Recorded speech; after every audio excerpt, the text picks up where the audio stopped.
This episode is kind of unusual. I was recording on tour last year after a show in Vancouver, and there were some unintended contributions from my friend and tour mate, Carmen Christopher. For that reason, and a few others, I wasn't sure if I should release it or not. But Grant, the podcast producer, as well as our tour manager, thought it was interesting enough to finish and release. I hope you think so too. And without further ado, drinks before bedtime.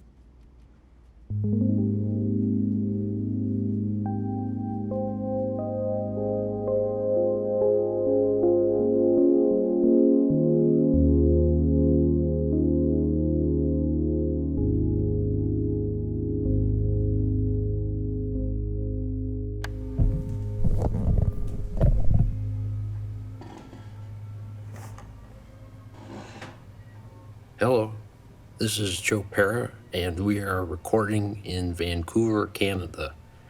It's 11:30 p.m. on a Wednesday evening. We did 2 shows tonight at the Rio Theater, and it's been a long evening. It feels later still due to the Pacific time zone, but I have to continue my bedtime drinks experiment. I've been trying different bedtime drinks each night to see if any actually make a difference with my sleep.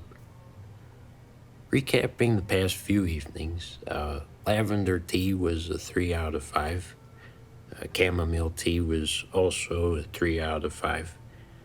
After you find out what Advil PM can do, herbal tea is just not enough. You know, if you're gonna take something, you want something to grab you and pull you to the depths. But we're off that forever because it's been linked to dementia. Last night, Mexican hot chocolate was very nice. A new favorite drink, but I think the sugar worked against us, so 3.5 out of 5. But tonight, we're continuing warm drinks with a classic, a glass of warm milk. The history of people drinking it before bed is pretty fascinating. In the early...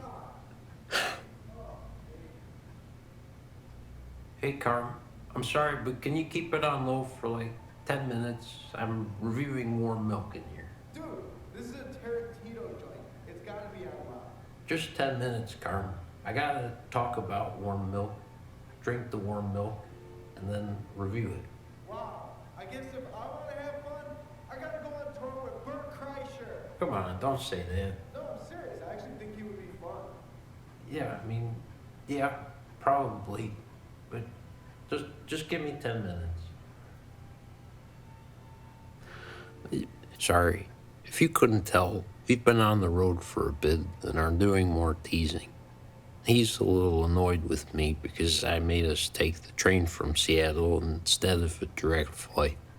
The only direct flight was on the Boeing 900 MAX, and I don't want to fly on that plane. But it made for a much longer travel day, and also Carmen had some stomach issues because he ate sesame seeds. He did diarrhea in Seattle. Dude, please don't tell them that. Sorry. He's right. You don't need to hear that while you're falling asleep. Anyhow, I got a nice warm glass of milk in front of me, and I'm about to take a swig. I heated it properly in the pan too, not a microwave. I added a few drops of vanilla extract and a teaspoon of honey to jazz it up. Here goes. Wow, that's not bad. Next time maybe I'll try a little cinnamon. There's only limited science regarding the effectiveness of warm milk, but I would drink it either way for the flavor. There is tryptophan in it, same chemical that makes you sleepy with turkey, but generally, what I read is that it's the warmth and the habit of drinking it regularly that helps you relax and ease into sleep. I'm not a sleep expert, just a slow talker, but I do think routine is very important. That's one of the reasons sleeping on tour is tough. You just... Sorry. It just sours there.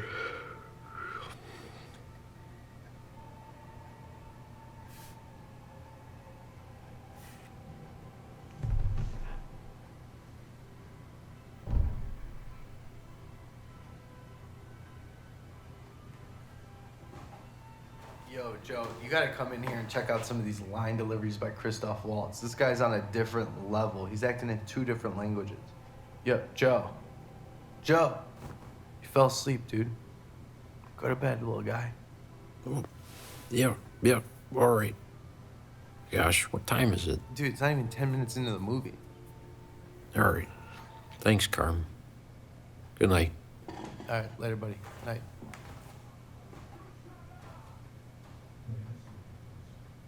Wait. Is he drinking warm milk?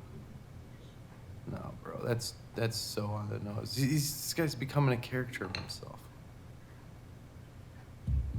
Hello? Oh, wow. Is this still on?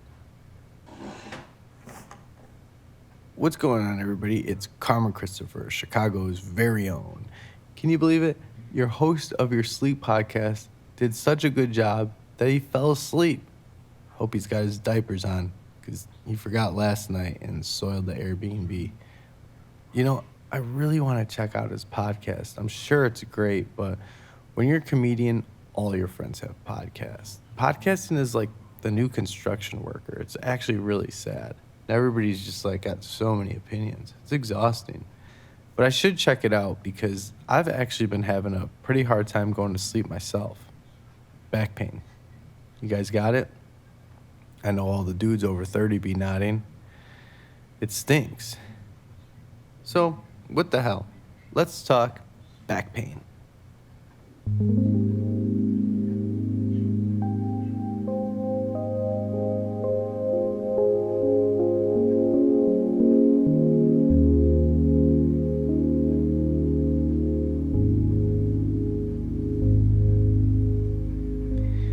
I think a lot about back pain.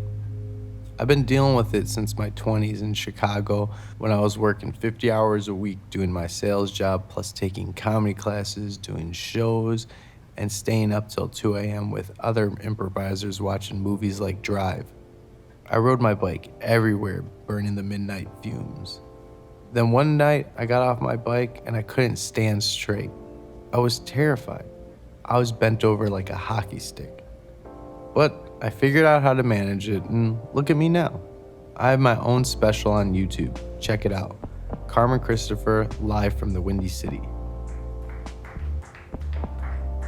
Oh, wow. Wait, I actually just remembered I met Joe while I was stretching in Brooklyn.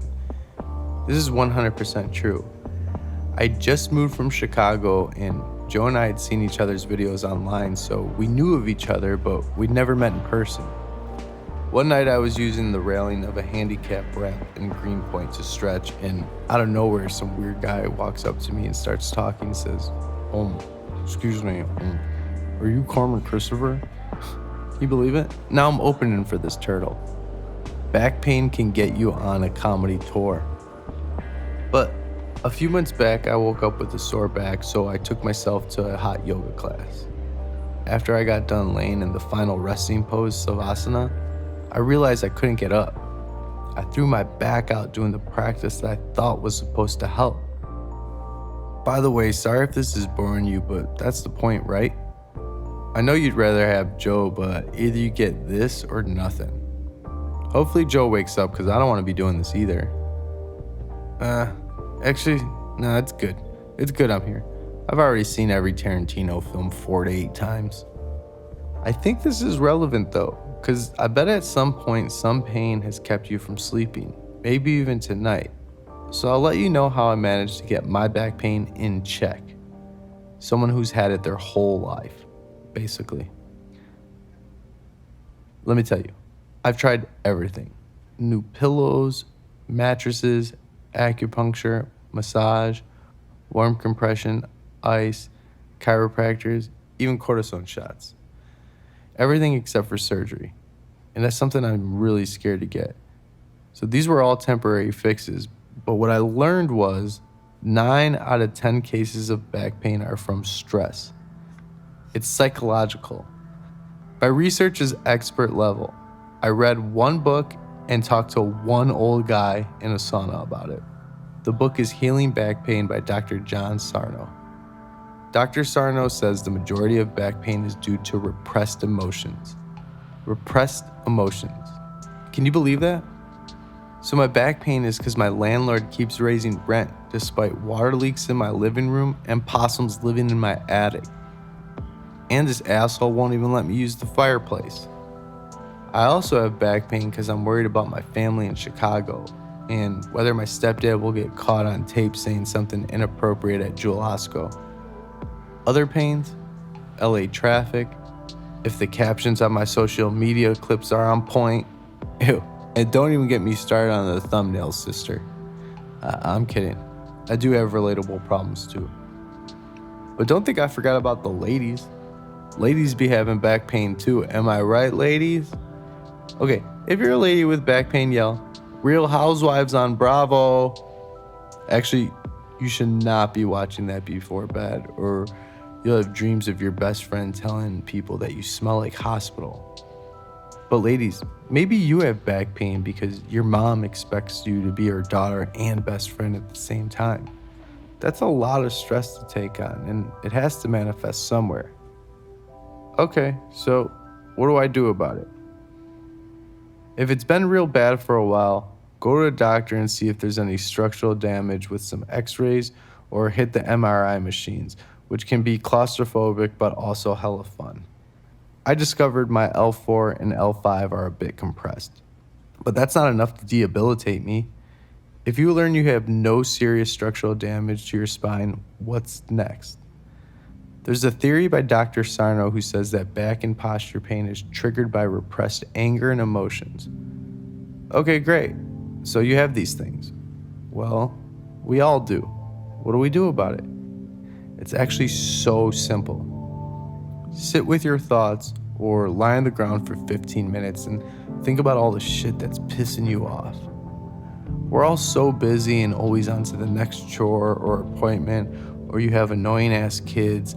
You never get time to process your anger or your sadness or whatever you're feeling. Make 15 minutes for yourself each day and feel your pain. Feel what's pissing you off and allow yourself to be pissed. If you're repressing your emotions, do you think they're just gonna go away? No, they live in you. And according to Dr. Sarno, they manifest in your posture muscles. Look, I know this sounds nuts, but nothing else has worked for me, so I thought, why not try this? I bought in, and halfway through the book, my pain started going away. I promise you. Sorry, you didn't think I can be sincere like that, did you? Well, little did you know, I'm a real person who feels stuff. That's why when you watch my special, you'll laugh at the goofy jokes, but also think, wow, that is a sensitive man who feels and understands suffering. Journaling has also helped me a great deal. I have a fellow comedian friend who said he journaled every day until his back pain was gone. He would write about everything that bothered him since he was a kid. He got really emotional in this process, but he says his back pain is gone. Here's a journal entry. It's called Girlfriend Pissed Me Off. Today my girlfriend is being real pissy with me. She's giving me attitude in the kitchen because I don't place the sponge upright.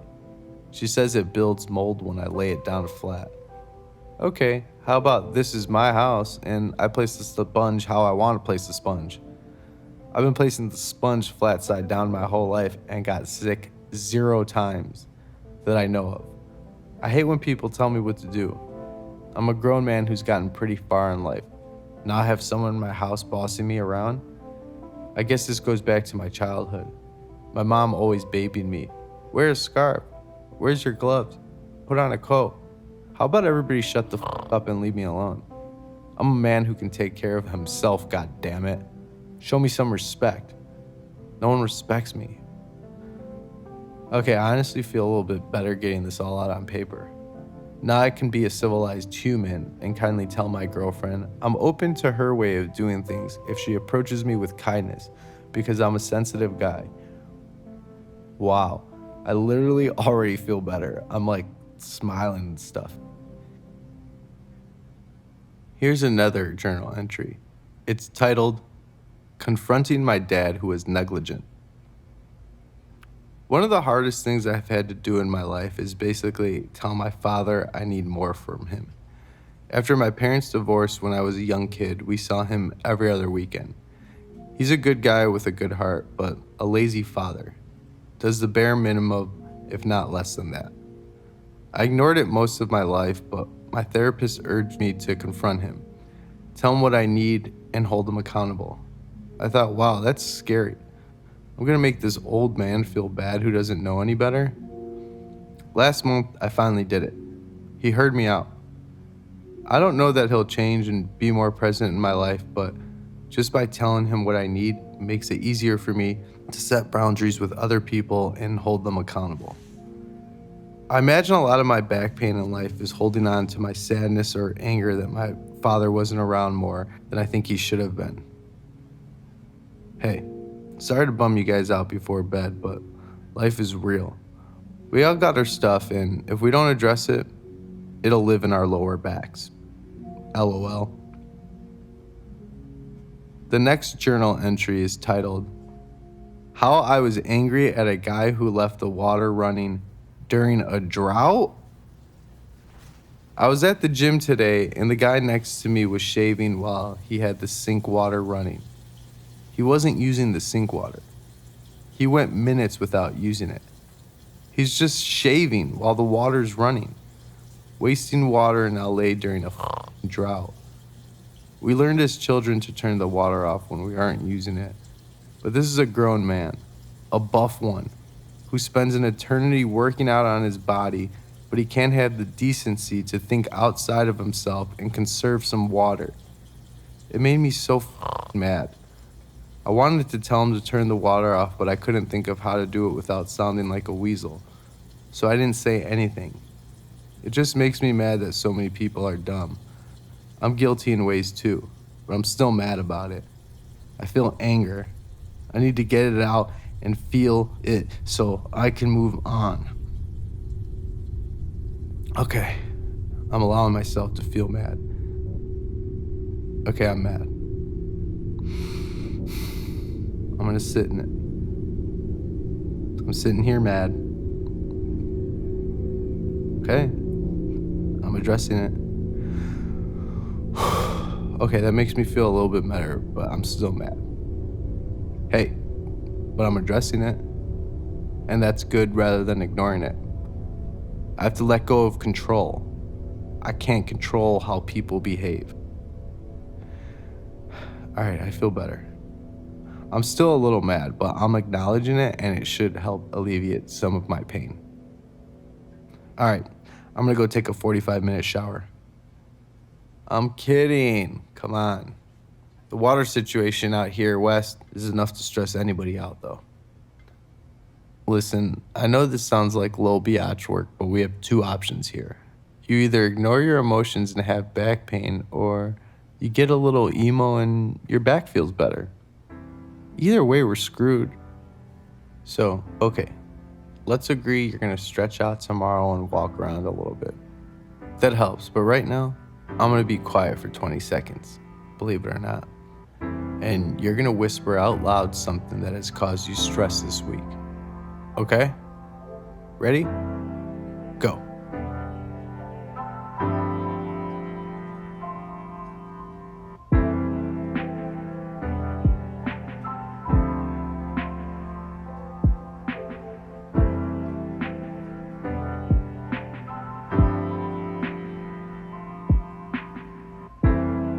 Wow, okay. You're really going through it. Did that help at all? Want to do it again?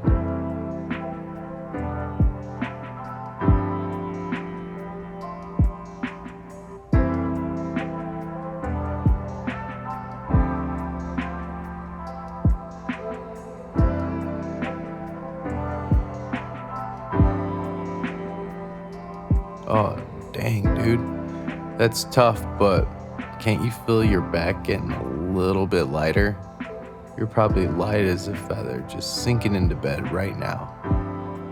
One more time, but for the record, I'm not a doctor. I'm a comedian who specializes in acting dumb on stage for as little as 15 people. I'm just doing my friend Sleepy Joe a favor by finishing his podcast. Literally, everything I'm saying could be wrong. Who knows? I shared some stuff with you and you shared some stuff with me, so I don't know. I see that as a good thing. Oh wait, what was I talking about? Sorry guys, I have trauma. It's called I'm stupid. Oh yeah. 20 seconds on the clock.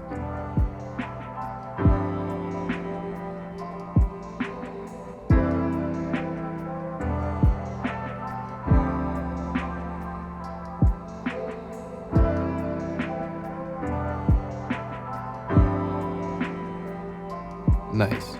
Thanks for having me. Hope you're not pissed, but if you are, you could have easily just stopped listening to it. And if you did get through it, I honestly, genuinely hope that I helped you. Have a beautiful night, and I think I'm gonna go to bed myself. Just curl up next to Joe and just nibble on his ear. All right. Good night, folks. That was Carmen Christopher.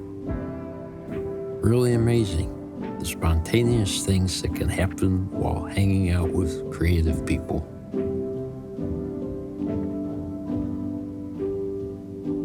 Music and sound by Ryan Dann. Co-written by me and Carmen Christopher, whose new stand-up special, as he mentioned, is on YouTube. Produced by Grant Farsi for Chestnut, Walnut. I hope you'll consider supporting the show on Patreon. You can listen there for free, but if you subscribe, you also get extended episodes plus weekly bedtime readings. And maybe this month we'll do a bonus ep where I finish reviewing the bedtime drinks. Subscribe through your desktop computer if you can. And thanks this month particularly to patrons Emily E., Tim A., Dominic C., Mark K., Harper B., Jeremiah E., Carter, Angela Angels, Art W., and DBH. Good night.